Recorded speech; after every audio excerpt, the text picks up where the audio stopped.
श्री स्वामी समर्थ.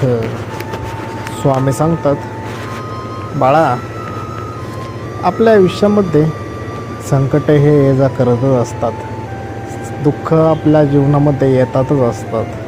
लक्षात ठेव, दुःख आणि संकटे हे आपल्या जीवनाचा एक अविभाज्य भागच आहे. त्याच्यापासून कोणाचीही सुटका नाही आहे. आपल्या जीवनामधील दुःख कोणीही लांब त्याच्यापासून जाऊ शकत नाही. तसेच संकट हे आपल्या जीवनामध्ये येतातच. म्हणून तुम्ही त्या संकटांना पाहून घाबरायची नसते. या उलट त्या संकटांना तुम्ही भक्कमपणे सामोरे जायचे असते. लक्षात ठेवा, संकटाला संकट म्हणून नाही तर एक नवीन काहीतरी शिकण्याची एक संधी म्हणून बघा. नक्कीच तुम्ही त्या संकटातून सहज मार्ग काढचाल. लक्षात ठेवा, तुम्हाला संकट हे तोपर्यंत संकट वाटू लागेल जोपर्यंत तुम्ही त्याचा सामना करणार नाहीत. जेव्हा तुम्ही त्याचा सामना करचाल आणि पुढे चालू लागचाल, त्या संकटातून मार्ग तुम्हाला आपोआप सापडू लागेल. आणि मार्ग शोधत शोधत तुम्ही ते संकट, तुमच्यावरील आलेले संकट तुम्ही सहज मार्ग दूर करू शकता. त्यामुळे नेहमी लक्षात ठेवा, संकटाला संकट म्हणून नाही तर नवीन काहीतरी शिकण्याची एक संधी म्हणून बघा. नक्कीच तुम्ही आयुष्यात प्रगती करताल. तुम्हाला कोणतेच संकट हे मोठे वाटणार नाही, कोणतेच दुःख हे मोठे वाटणार नाही. लक्षात ठेवा बाळांनो, तुम्ही पैसा खूप कमवला म्हणजे तुम्ही सर्व काही जिंकले असे होत नाही. पैशाने सर्व काही विकत घेता येत नाही. लक्षात ठेवा, गेलेली वेळ आणि आपल्या माणसांचा आनंद हा पैशाने कधीही विकत घेता येत नाही. त्यासोबतच सायंकाळी रात्रीची शांततेत लागणारी झोप हे कधीही पैशाने विकत घेता येत नाही. लक्षात ठेवा, जो व्यक्ती प्रामाणिकपणे कष्ट करतो, आपला दिवस प्रामाणिकपणे काम करून घालवतो, त्या व्यक्तीलाच रात्री सुखाची शांततेची झोप लागते. या उलट जो व्यक्ती दुसऱ्यांचा वाईट विचार करतो, इतर लोकांना फसवून कमवत असतो, त्या व्यक्तीला कधीही सायंकाळी सुखाची झोप लागत नाही.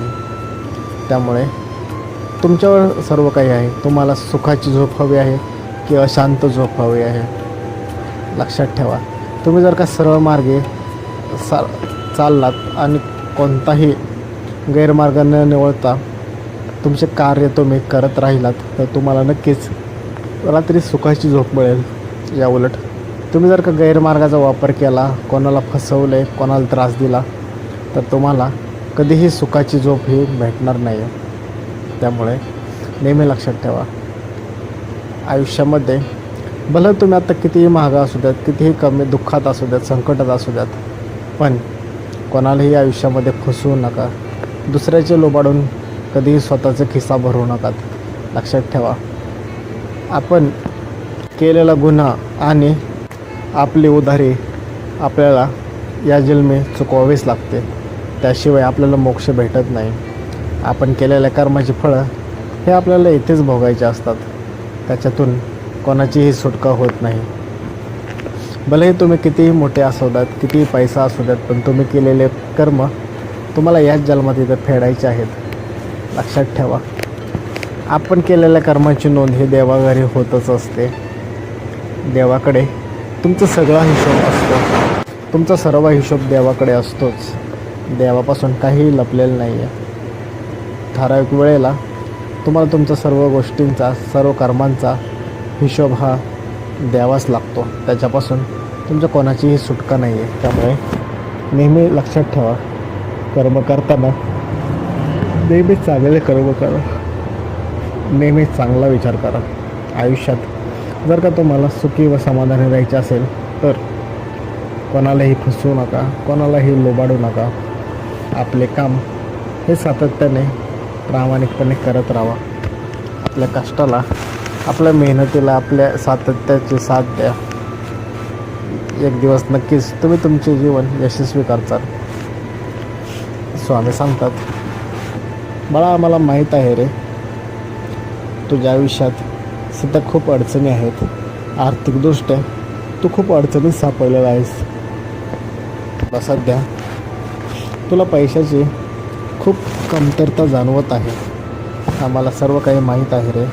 तुझ्या आयुष्यात तुला खूप अडचणींना सामोरे जायचे आहे, जावे लागत आहे. आम्हाला माहीत आहे तू आर्थिकदृष्ट्या पण खूप अडचणीत सापडलेला आहेस. पण तू घाबरू नकोस बाळा. लवकरच तुझ्या सर्व संकटातून तुझी मुक्तता होणार आहे. तुझी अडचणी आर्थिक असू देत नाही तर दुसरी कोणती असू देत, त्याच्यातून लवकरच मार्ग हा निघणार आहे.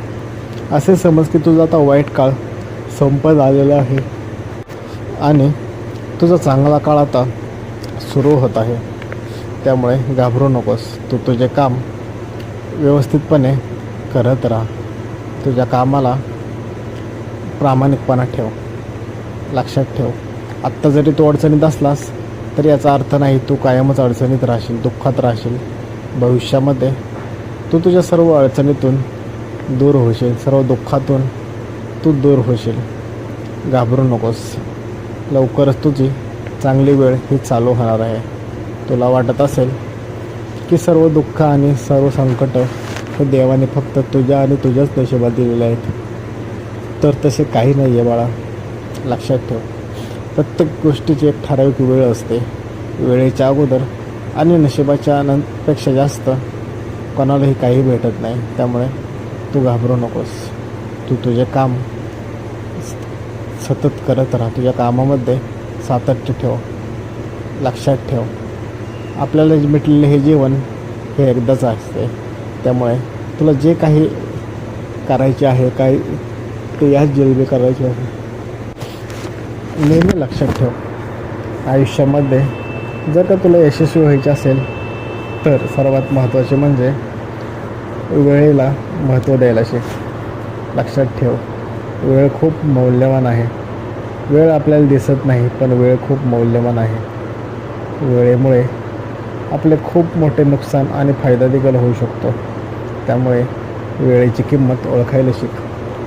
लक्षात ठेव, कितीही श्रीमंत माणूस असला तर तो पैशाने सर्व काही विकत घेऊ शकतो, पण वेळ मात्र तो घेऊ शकत नाही. वेळ ही अशी एकमेव गोष्ट आहे जी आपण पैशाने विकत घेऊ शकत नाही. त्यामुळे वेळेची कदर करायला शिक. वेळेला महत्त्व दे आणि सर्वात महत्त्वाचं म्हणजे एखाद्याला दिलेली वेळ पाळायला शिक.